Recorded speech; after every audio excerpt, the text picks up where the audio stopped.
Do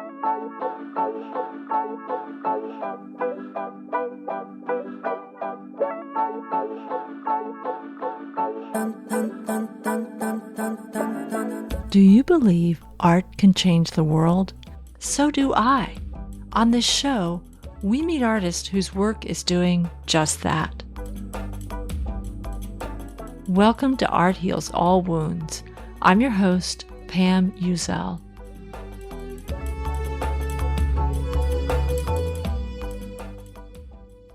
Are you brave enough to go for your dream? I'm talking about your real dream, that secret dream. I mean, sure, being a neurosurgeon is a dream for you, but wasn't there some time in your life when you dreamed of being a rock star, let's say? A lot of us have more than one dream, with some of them, like being a rock star, seemingly out of reach.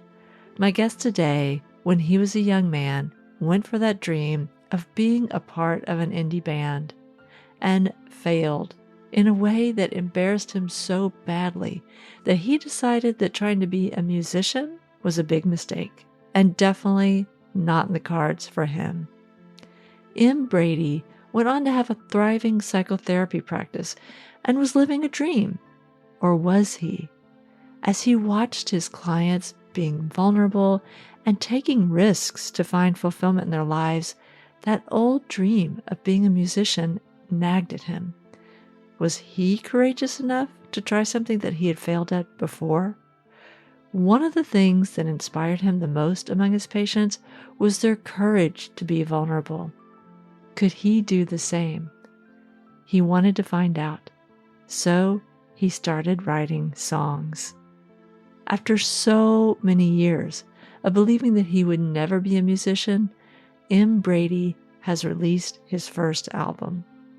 Pursuing this creative side of himself has helped him to not only achieve his lifelong dream, but has given him insight by revisiting old traumas around failure. He's been able to learn from the pain of these old losses and gain greater insight to himself and to what it really means to be courageous.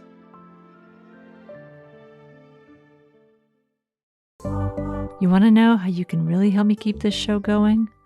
Follow me on your favorite listening app. So easy, right? And if you really want to give the show a boost, leave me a 5-star rating or review. Hi, Michael. I'm so glad that you're on Art Heals All Wounds today. Can you share your full name and what you do? Yes. Hi. First of all, really wonderful to be here. My name is Michael Brady. I'm a psychotherapist in private practice in Western Massachusetts, and I'm also a musician. Yes. And so your story is really fascinating, this combination of a practicing psychotherapist and a musician.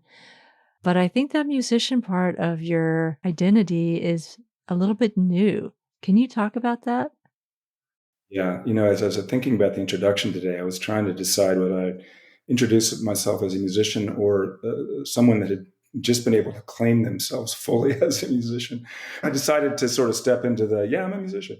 But the truth was, for a long time, that was not an easy identity to hold on to. It had a lot to do with maybe what we'll get to today. But for a lot of years, I had to sort of fight the sort of an imposter fantasy, if you will, that sort of wanted to tell me that, well, you're not really a musician because of this or that. And even though I was writing songs, for reasons we might get to, I sort of had a critic voice and a comparison voice that would say, well, your songs aren't like, uh, Leonard Cohen. So, I wasn't quite that bad, but the point is that this voice would say, "Oh, your songs are too moody, they're too dark, they're too this or that," and really, what I learned over the years that was just sort of a way for me to avoid being vulnerable. Really, is what it came down to.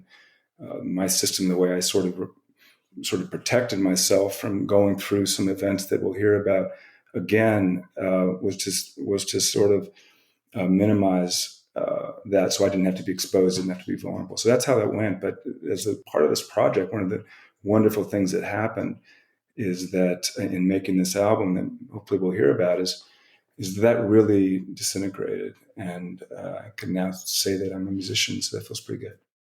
Well, you're bringing up a lot of words that, for me, really inspire some follow-up questions. You talked a lot about feeling like an imposter, comparing yourself, and that those comparisons, did you say that they were a way to prevent you from actually being vulnerable? Yeah, if there's lots of versions of what safety is. And when someone's gone through a difficult event, often they unconsciously create ways to not be vulnerable again, to not be hurt again, whatever the thing that was happened.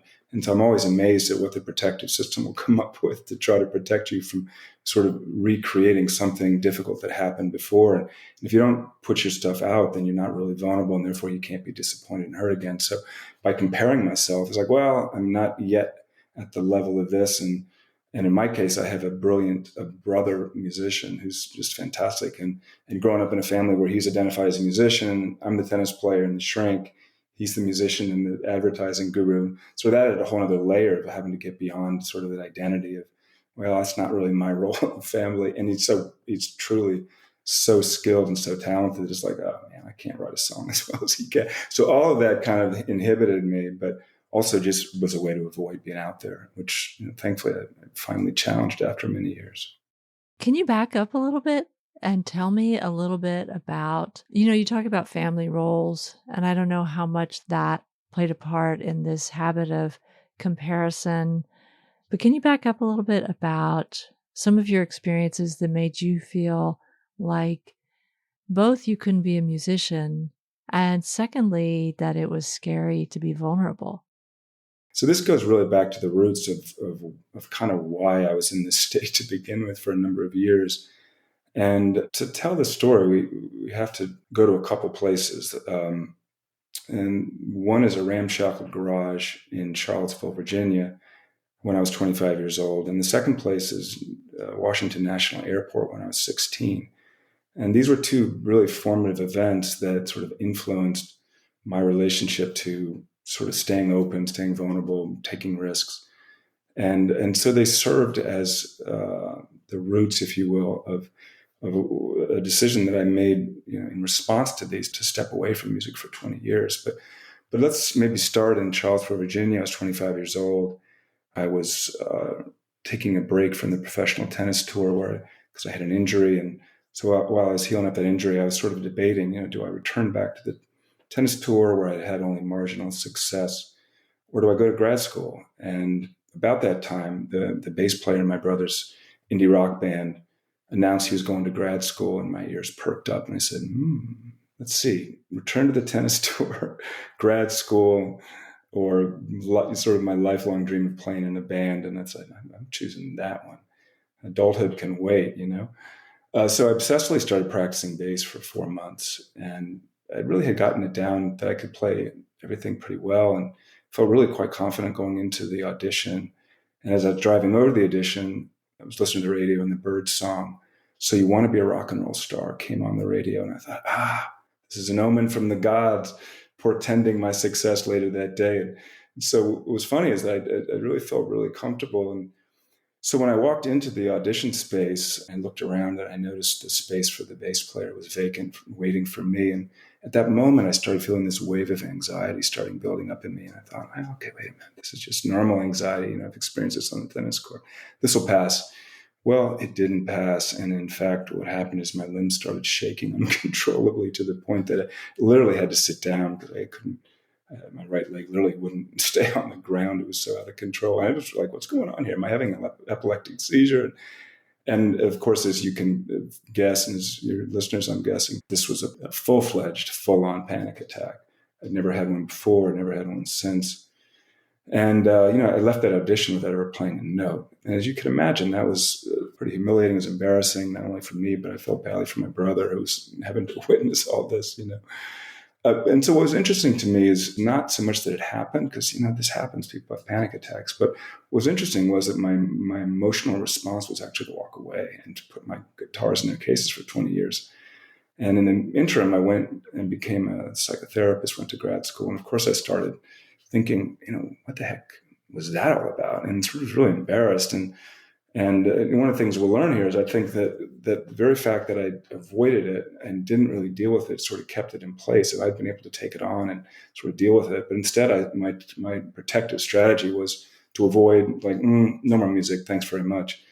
And so one of the things I learned in grad school, of course, we teach therapists to go back and understand early developmental issues and things that influence how we behave and how we respond in the world. And this brings us to Washington, D.C., where I was a 16-year-old on my way to Kalamazoo, Michigan, which is the site of the National Junior Tennis Championships.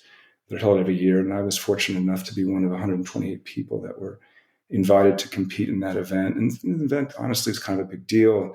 If you show up, you get a national ranking, most likely, and national rankings lead to scholarships and coaches and blah, blah, blah. All that stuff happens. And what happened that day was my dad was calling up the tournament director and said, "Hey, my son is here. Just want to make sure you're going to pick him up." And the tournament director says, "We've been calling your son's name for the last 2 hours." And he was just defaulted. And we were all shocked. My dad started tearing up in the airport, which was its own experience. But for reasons we don't need to get into, I had, the dates had gotten somehow wrong, and I won't go into all the reasons why, but the bottom line is I did not show up to the national championships. And this was a big deal, as you can imagine. And I think what the bottom line here is I just did not have the emotional bandwidth to know how to deal with it. And my response was in some ways not dissimilar to my response to the panic attack. And instead of continuing on this path of ascension that really I was on as a tennis player, I'd started late and had made really great progress in a short time. And so, but amazingly, I couldn't deal with it. And unconsciously, I sort of made decisions that I was going to sort of be cool instead of continue to be a serious tennis player. And so I started drinking, drugging, smoking cigarettes, and even had the audacity to try out for the football team to be cool, which didn't end well very quickly. 150-pound guy playing running back didn't work out so well. But anyway, so that was kind of my response. And so this became really quite a difficult event, as you might imagine. And so the good news is it spurred a lifelong curiosity of like what happened. And ultimately, I'm really grateful for this because it turned me into thinking about mind-body stuff and lots of different things. And maybe we can talk at some point if we're talking about that sort of what happened as opposed to the recovery. Maybe we can, maybe at some point talk about what came out of that. So when you say talk about what happened as opposed to the recovery, is there any way that this is like what happened leads into the recovery, or is the recovery something that happened for you years later? Well, it's a great question. I didn't, in terms of the tennis part, there's two stories here. There's the music story and recovering from that sort of the music thing. And that resulted in me making this record. And maybe we can get to that in a moment. But the tennis part was I basically sort of went from being one of the top ranked juniors in my region and probably would have been nationally ranked if I had showed up for the tournament to basically being washed out in a year. I went from this big ranking to no ranking. That's how extreme the drop was. And when I was 18, I sort of finally got reorganized. I didn't have any scholarship opportunities anymore, but I walked onto a team eventually with a scholarship. But what was important was that I became really fascinated with mind-body stuff. I became fascinated with how to get into a state of consciousness that produced the same kind of mindset I had before my bubble burst.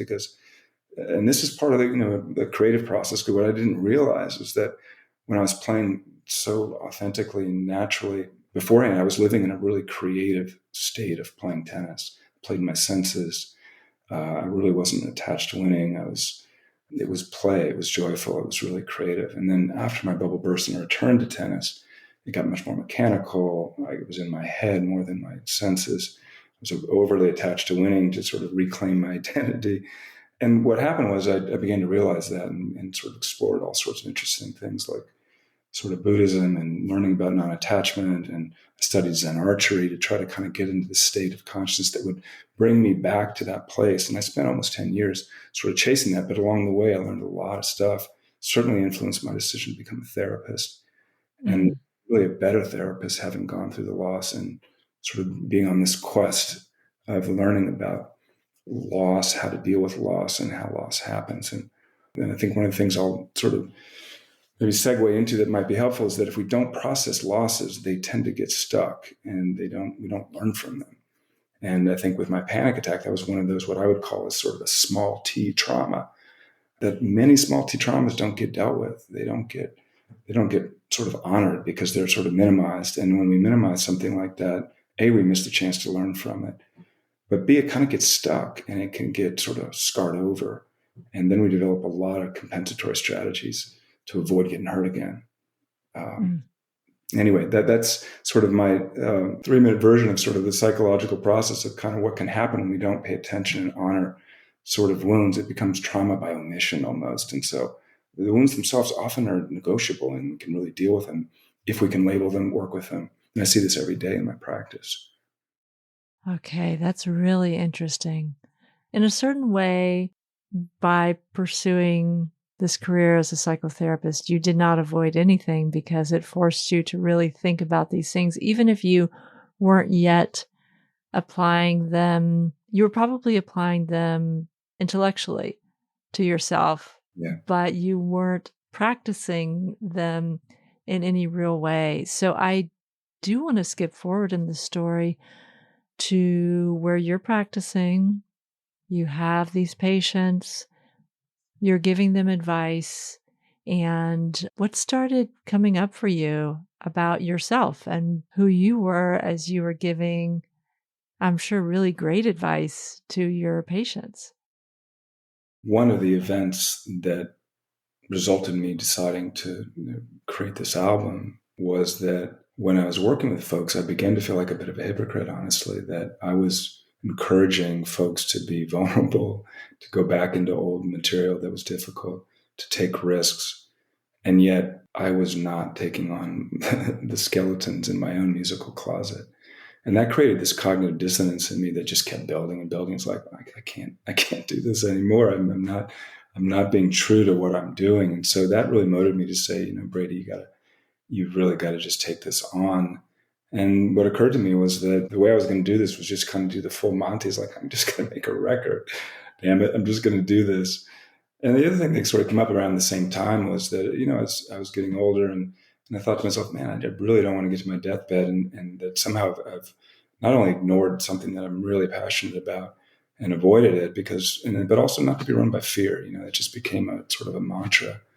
And the other thing that happened right about then is that, I'd been writing songs for a long time, but it occurred to me that the stories and kind of the honesty, the courage that I saw every day in therapy were not only fascinating, but sort of endlessly interesting and truly inspiring. And I thought, I'm not writing another confessional love song. Like, I want to write stories about sort of these journeys. And I decided to write from the perspective and from the voice of my clients. And of course, I never write about any real clients, or because obviously that would be inappropriate. But I was inspired by the stories, and said these songs are sort of fictional accounts of what really does happen in therapy, universal themes in therapy along a lot of different topic areas. So that's kind of the backstory of how it came to that. I want to hear more details about this process. I mean, it's one thing to make this decision, but then how did it feel to actually record? It's an album, right? Or how do you refer to it?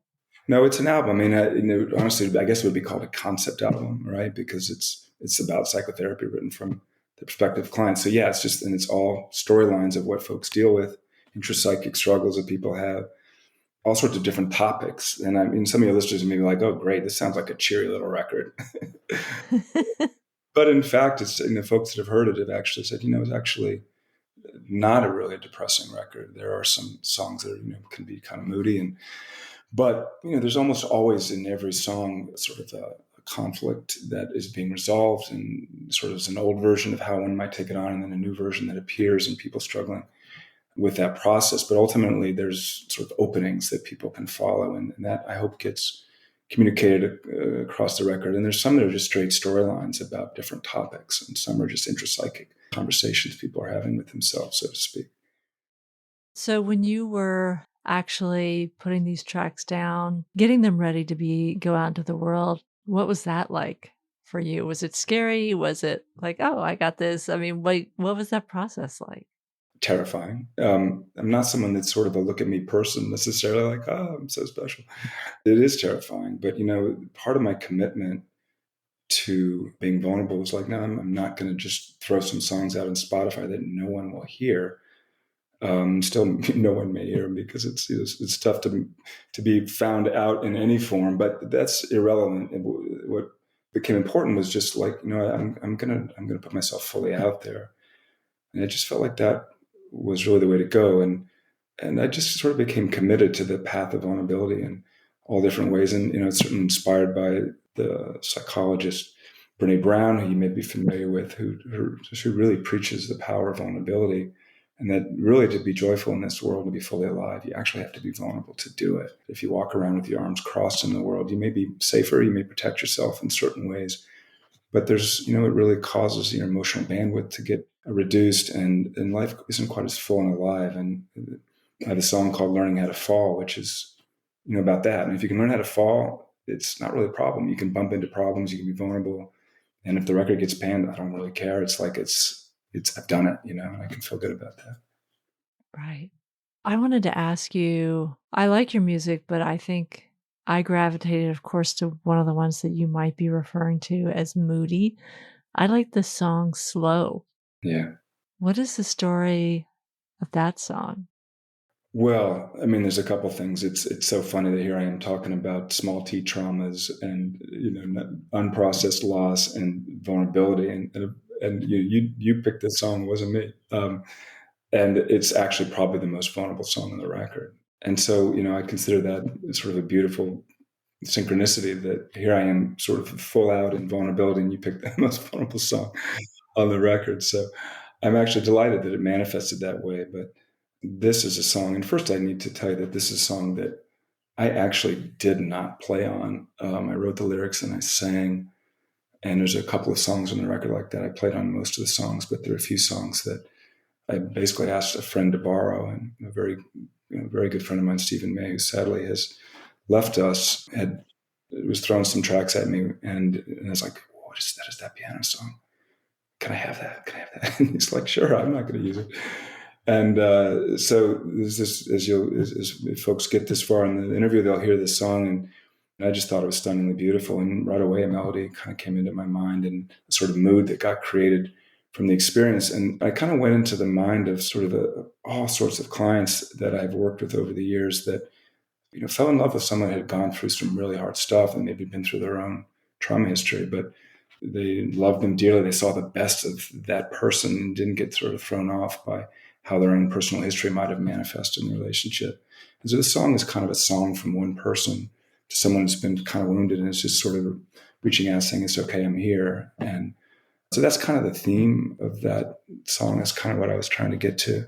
And it's also worth noting that my brilliant brother that I refer to actually took the song and said, "It's a little short, let's lengthen this a little bit." And he chopped it up in the middle, and there's some beautiful strings in the middle that he's responsible for, and some electronics that he threw in there as well that I think really made the song.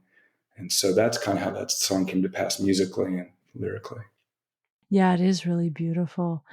So I'm wondering, has this whole experience changed how you practice as a psychotherapist or deepened your practice in any way? I'm really curious to know what the overall effect of this has been for you. Yeah. I mean, I think I would start with just honoring this notion that what your podcast is all about, all art heals all wounds. It certainly healed this core wound I had around what happened musically and with the tennis piece and all my strategies that really didn't work with music avoidance. So that created, and the process of making the record was just incredibly expansive experience. So exciting. Every morning I'd come down and take my cup of coffee and put my headphones on and see what I did the night before. Is it any good? And the thrill of waking up and finding out what was going on was amazing. And I might also add that as I was going through this 3-year recording, I ran into some medical issues. And normally, might be anxious about, gosh, what does this mean? What's going to happen? What are these test results going to be? And it might be like me to sort of wake up in the middle of the night, maybe be sort of anxious in some capacity.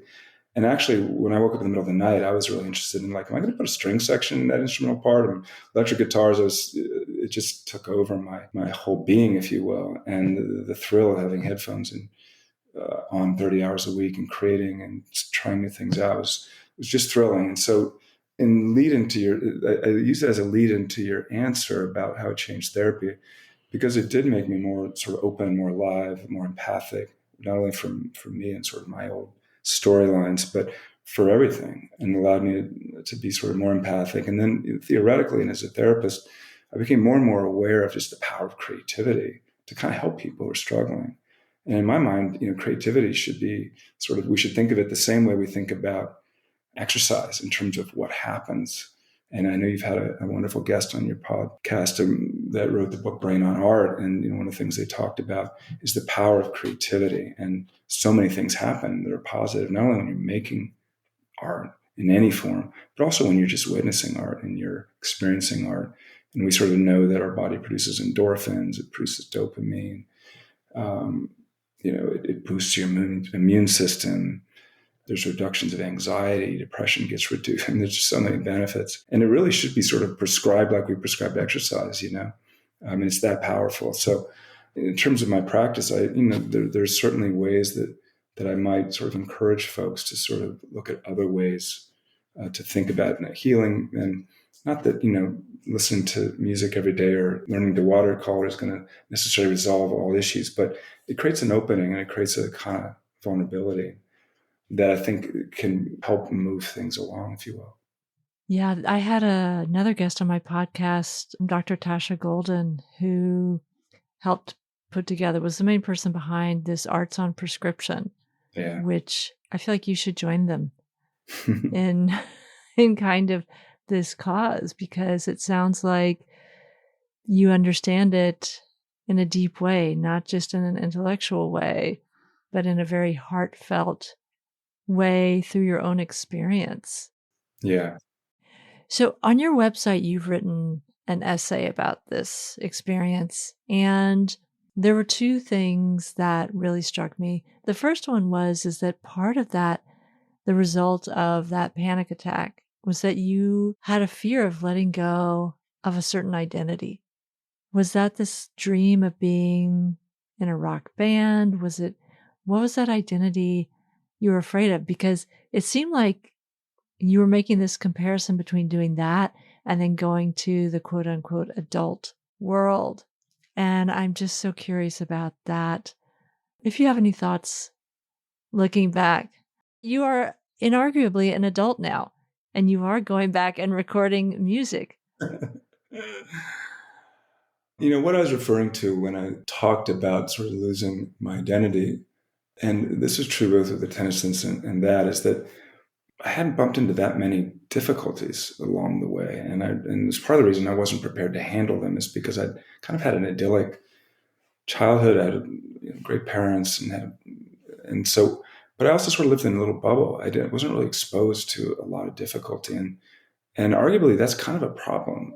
We sort of need to get knocked down a little bit and learn that we can handle it. And in my case, I think my identity was as a kind of a golden boy of sorts. So that sounds very egoic. I don't mean it quite like that way, but safety for me was being sort of competent, was being on top of things, and because things came relatively easily to me, it's like I didn't bump into a lot of times when I fell down. And so when I say identity, I mean suddenly it's like, oh, I'm capable of kind of this kind of, shame, this kind of panic attack. And it's sort of like, wait a minute, what's this all about? This doesn't happen to me.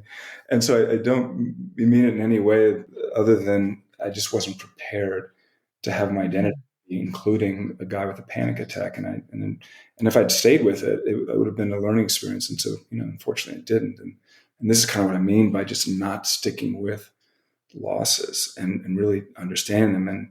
And I think this is relevant for people that maybe be struggling with their creativity, or maybe they're struggling to have a voice, show their voice, share their voice, start an art project, feel like they're not very talented and they can't do it. I would argue that, just make sure there's nothing sort of left in your personal history that maybe you minimized. And a lot of times it's just labeling. It's just going, oh yeah, this happened. For example, I'll tell you a story. When I was 29, I started therapy, and my therapist asked me to write an autobiography. I thought, I can tell you everything about me in 15 minutes. What do I need an autobiography? But of course I did it. And one of the things that was shocking was that I discovered that I was in a different school every year from kindergarten to 7th grade, and then another school a year later. And I was kind of a shy kid, as I grew up in a bubble. And so, one level, going to different schools every year is not traumatic. This is not a PTSD event. And yet events like that can really register in your emotional system. And in my case, it immediately became apparent, like, oh, so this is why I was socially anxious. In high school, why it was hard to go to a dance and talk to people and ask, women out on dates, that kind of stuff was torturous. And I realized I just didn't, sort of my shyness resulted in me sort of pulling back and being new school every year. So those kind of events aren't big deals, but they register, right? And a lot of little things register. I have a lot of clients that come into therapy and like, they took them a long time to get in because they're like, I don't know why I don't feel great. I had a great family, I had an education, I got somebody to love. And yet when we really dug into the material, there was something that happened that was really that they just didn't honor, they didn't pay attention to. They didn't know how to grieve. We don't do loss very well in this culture. And so even something like bullying, for example, a lot of times people minimize it and they think, a lot of kids get bullied, no big deal. But it's going to have really far-reaching effects with people in a lot of different ways we won't get into here. But so anyway, my point being, if anybody is out there listening that is struggling, it might be worth a little dive in. And a lot of times just labeling it is enough. It often is really just enough. Wow, that's so interesting. Well, this kind of segues into another term that really caught my eye because I think it's definitely a big one for me. It's a big one for a lot of people. This idea of how many high functioning people have a lot of shame threaded through who they are. And it's so interesting because I think that story really illustrates how dismissive we are over certain things in our past. And the crazy thing about shame is that, or for me at least, that I feel ashamed to have shame. Mm, Does that make sense? totally. And so you're asking people to not minimize these things that really affect them long term. And I think for a lot of people, the result of some of these things is shame. And not to project onto you, but you talk about your identity, everything has come easily for me, and oops, why did I suddenly fail at something? And that was a really difficult thing for you to integrate with your identity of who you were. Correct. Yeah. It is still shocking to me, 30 plus years as a psychotherapist, and it shouldn't be shocking to me, but it is. How many really decent, kind, intelligent people are carrying all kinds of shame, and a lot of it is they just can't understand what could be wrong with me, right? And shame is just an incredibly toxic thing that just can keep people imprisoned in a lot of ways. A lot of times, just being able to label it, name it, and then be able to kind of go back and maybe there's some unprocessed things people need to get to. But a lot of times it's just honoring it, and that is kind of can often release it. And sometimes there's work that needs to be done, often there's work that needs to be done. But yeah, it's really noteworthy that you picked up on that because it's something I deal with every week. Yeah. Yeah. This has been such a fascinating conversation. I love that you have the psychotherapist training and that you're willing to share a story about your own vulnerability when it comes to creating music, which you felt like was a failure. You were going to keep buried in your past and never dig it up again. And I'm so impressed that you did. I'm wondering if you can tell people how to find out more about you, especially more about your music. Sure, I'd love to. My artist name is M.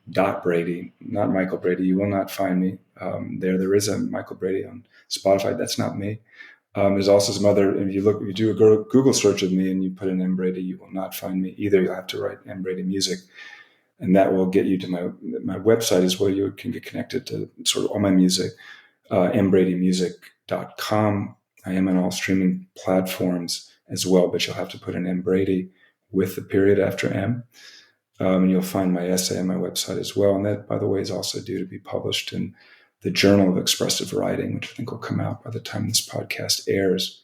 So I'm sort of excited about that, and just excited to be out there and sharing music.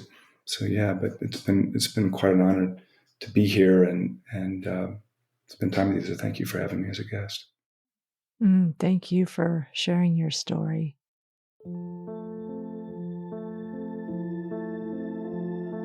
This is the prelude to the what and the why of chrysalis.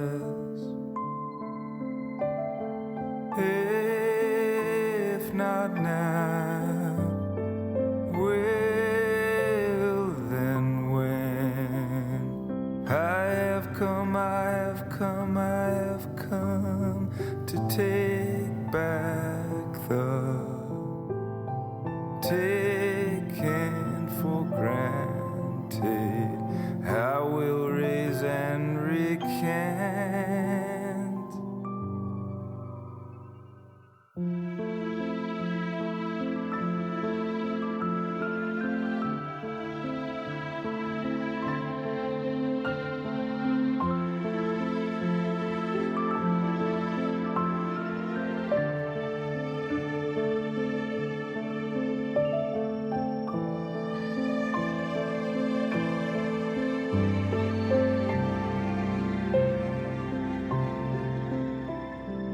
Can you move just a little more and tell me what you've been fighting for? If this is the word of the wide, then I will be the one, not now.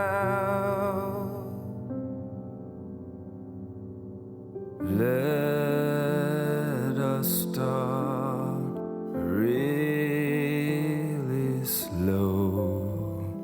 You can take me where you want to go.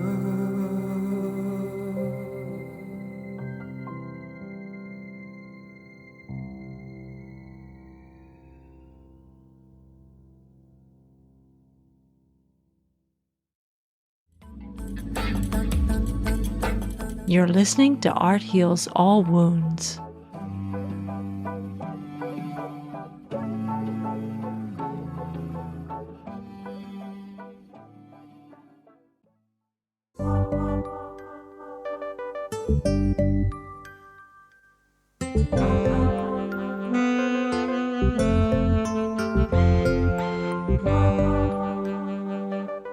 Thank you so much to M. Brady for sharing this story.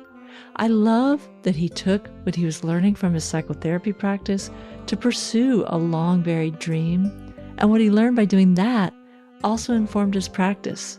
I'll put a link to M. Brady's website in the show notes so that you can find out more about his music and download some of his songs.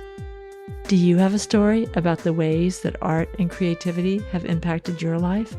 I'd love to share them on the show. Just go to my website, arthealsallwoundspodcast.com, and leave me a voicemail. I'll take your voicemail and share it as an episode. If you feel so inclined, you can support this podcast by leaving a small donation on my website too. This show is completely independent, and anything you leave helps me to pay for the expenses of producing it. Thanks for listening. The music you've heard in this podcast is by Quetzal and Lobo Loco. You also heard M. Brady's music in this episode. This podcast was edited by Eva Hristova.